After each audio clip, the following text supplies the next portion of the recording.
الطور پارہ نمبر 27 آیہ کریمہ نمبر 36 37 38 39 نحمدہ ونصلی ونسلم علی رسولہ الکریم اما بعد فاعوذ باللہ من الشیطان الرجیم بسم اللہ الرحمن الرحیم ام خلقوا السماوات والارض بل لا یوقنون ام عندهم خزائن ربک ام هم المسیطرون ام لهم سلم یستمعون فیہ فلیأت مستمعهم بسلطان مبین ام له البنات ولکم البنون صدق اللہ العظیم۔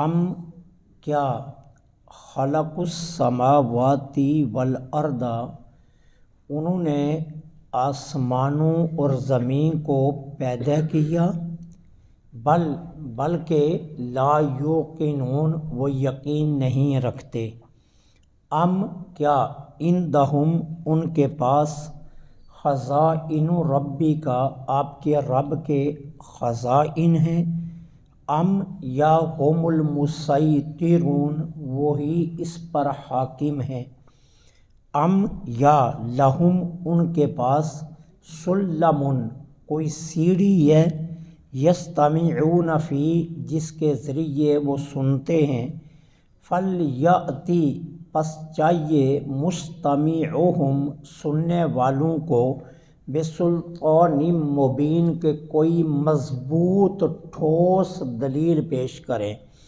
ام یا لہ البنات اس اللہ کے لیے بیٹیاں، ولکم البنون اور تمہارے لیے بیٹے ہیں۔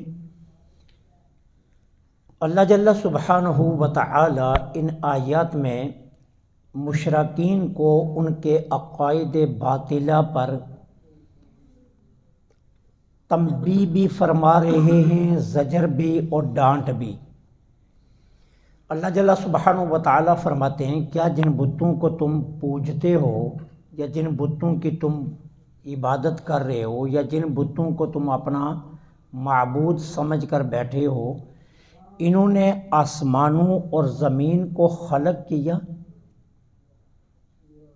جبکہ حقیقت یہ ہے، سچ یہ ہے، واقعہ بات یہ ہے کہ انہوں نے کسی چیز کو بھی نہیں پیدا کیا، یہ تو خود بہت بڑے محتاج ہیں، یہ تو اپنی بناؤ اور سنگار میں، اپنی بناوٹ میں، اپنی ہی تخلیق میں یہ تو تمہارے محتاج ہیں، اور جو خود محتاج ہیں وہ کیا خلق کریں گے؟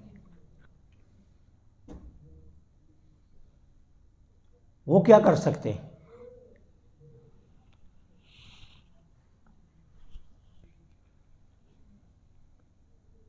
حضرت خواجہ ابوالحسن خرقانی علیہ الرحمہ کے خدمت میں وقت کا بادشاہ آیا تو اس نے کہا حضور میرے لائق کوئی حکم ہو تو مجھے ارشاد فرمائیے۔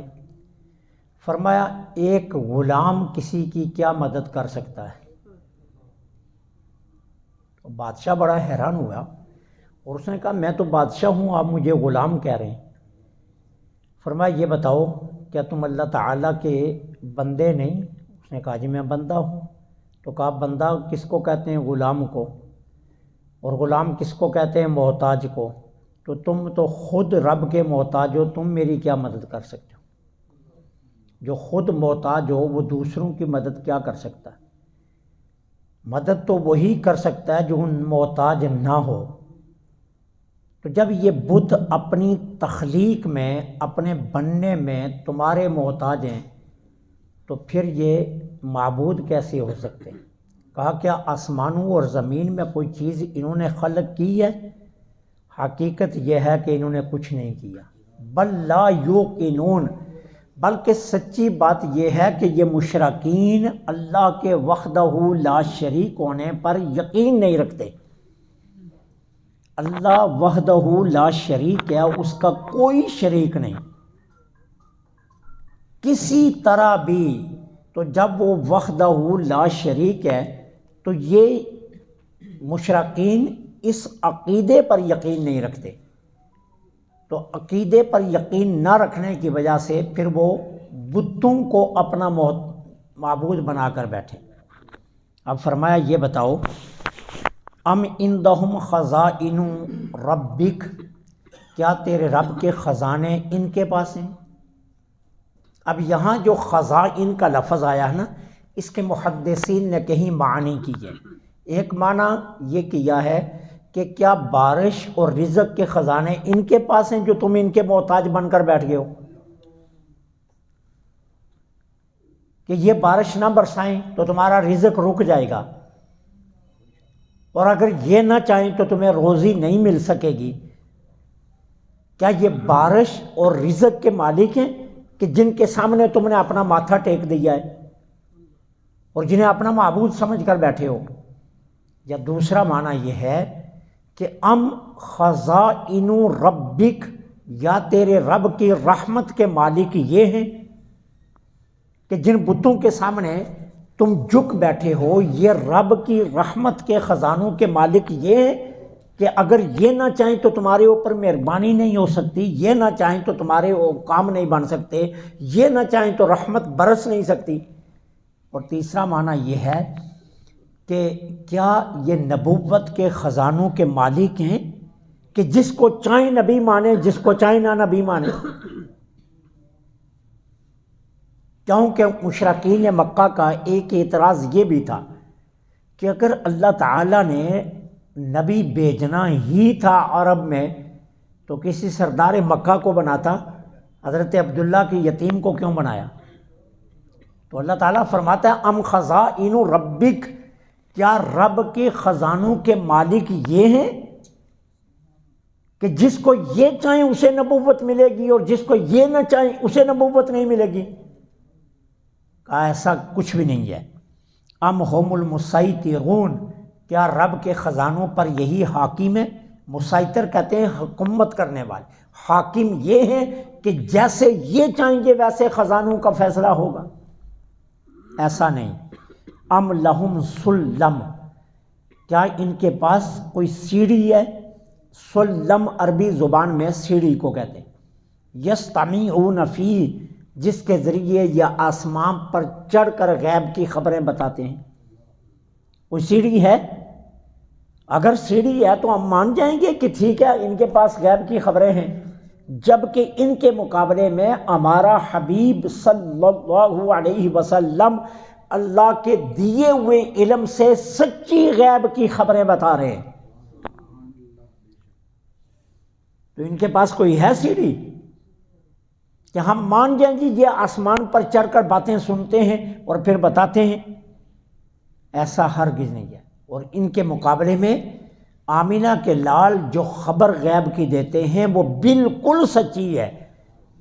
اب اللہ تعالیٰ نے ایک اور چیلنج کیا، فَلْيَأْتِ مُجْتَمِعُهُمْ بِسُلْطَانٍ مُبِينٍ، اگر سیڑھی ہے اوپر چڑھ سکتے ہیں تو انہیں کہو پھر کوئی ٹھوس دلیل پیش کرے نا، کوئی ٹھوس دلیل تو ہونی چاہیے نا، سیڑھی دکھائیں نا کہاں ہے وہ سیڑھی، وہ راستہ بتائیں جس راستے سے آسمان پر چڑھتے ہیں، جبکہ اس کے مقابلے میں ہمارے محبوب صلی اللہ علیہ وسلم جو غیب کی خبر دیتے ہیں ان کے پاس واضح دلیل ہے۔ اور دلیل کیا ہے؟ اللہ کا قرآن ہے، پھر جبریل امین کا آنا ہے، فرشتوں صحابہ کے سامنے وحی کا نزول ہے، اور اس سے بڑھ کر جو ہمارے محبوب فرماتے وہی ہو بھی جاتا ہے۔ تو بسلطان مبین، ان کے پاس واضح دلیلیں ہیں۔ تمہارے پاس اگر کوئی واضح دلیل ہے تو لے کر آؤ نا۔ وہ کہتے ہیں نا دو بچے تھے تو وہ آپس میں مذاق کر رہے تھے، تو ایک بچہ کہنے لگا میرے دادا کی اتنی بھینسیں تھیں کہ وہ مشرق سے لے کر مغرب تک باندھتا تھا، اتنی بھینسیں تھیں کہ مشرق سے لے کر مغرب تک بھینسوں کی لائن لگتی تھی، وہ باندھتا تھا۔ تو دوسرا بچہ کہنے لگا میرے دادا کے پاس ایک سیڑھی تھی، وہ چڑھ کر آسمان کو صاف کیا کرتا تھا۔ تو پہلے بچے نے تیزی دکھائی اور کہنے لگا تمہارا دادا وہ سیڑھی رکھتا کہاں تھا؟ کہنے لگا تمہارے دادا کی کھرلی میں۔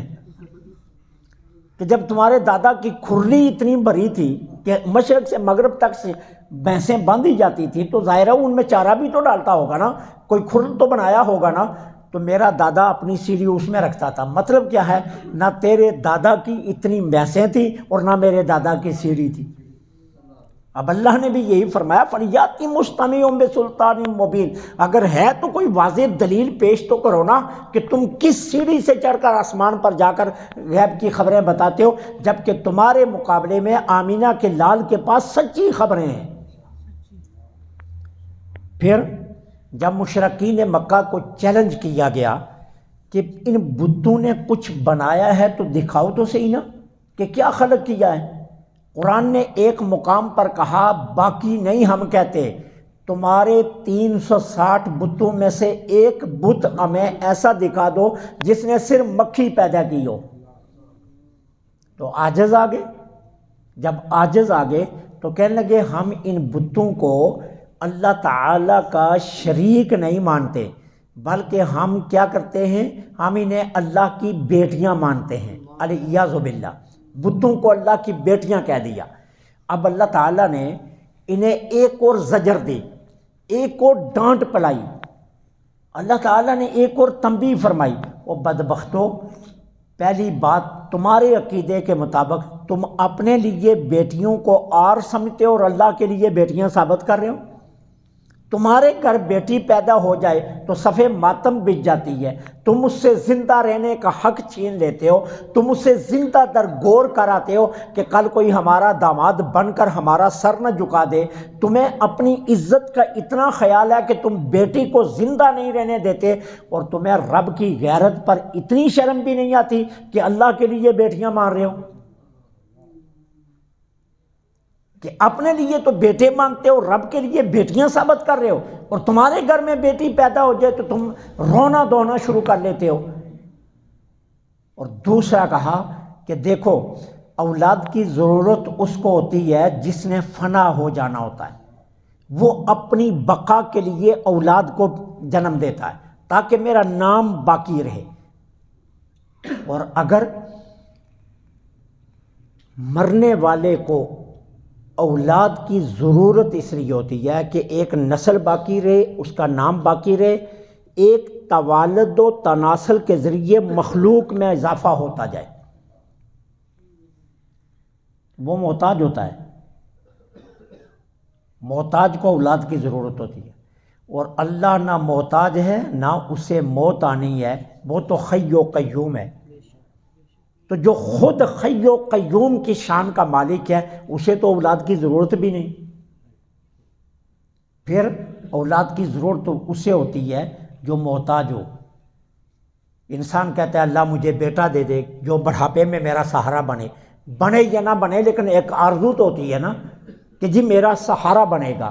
انسان اولاد مانگتا ہے کہ تاکہ جب میں بڑھاپے میں چلا جاؤں تو کوئی مجھے تھامنے والا، مجھے اٹھانے والا، مجھے ڈاکٹر کے پاس لے جانے والا، مجھے دیکھ بھال کرنے والا کوئی میرا وارث تو ہونا چاہیے نا۔ تو اللہ تعالیٰ نے فرمایا رب نہ بیمار ہوتا ہے نہ محتاج ہے، نہ اسے نگہبان کی ضرورت ہے اور نہ رکھوالے کی ضرورت ہے، وہ تو حی و قیوم ہے۔ تو جب وہ اتنی شانوں کا مالک ہے تو اسے اولاد کی ضرورت ہی کیا ہے جو تم اس کے لیے بیٹیاں بنا کر بیٹھے ہو، اور وہ بھی بیٹیاں مورتیاں پتھر تراش کر جنہیں ٹکڑے ٹکڑے کر کے تم نے جوڑا اور انہیں پھر رب کی بیٹیاں کہہ دیا۔ ارے تم سے بڑا اندھا اور بے وقوف کون ہو سکتا ہے، تم سے بڑا کم عقل اور کون ہو سکتا ہے۔ ام لہ البنات، تم اللہ کے لیے بیٹیاں مان رہے ہو، وَلَکُمُ الْبَنُونَ، اور اپنے لیے بیٹے مانگ رہے ہو۔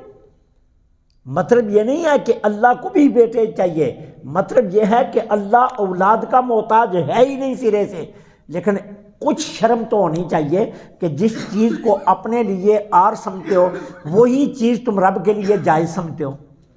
جس طرح میں نے کئی مرتبہ کہا جب ہمارے کپڑے پھٹتے ہیں نا تو ہم کہتے ہیں یہ رب کے نام پر غریب کو دے دو، جو خود پہننے میں شرم آتی ہے وہ رب کے نام پر دے رہے ہوتے ہیں۔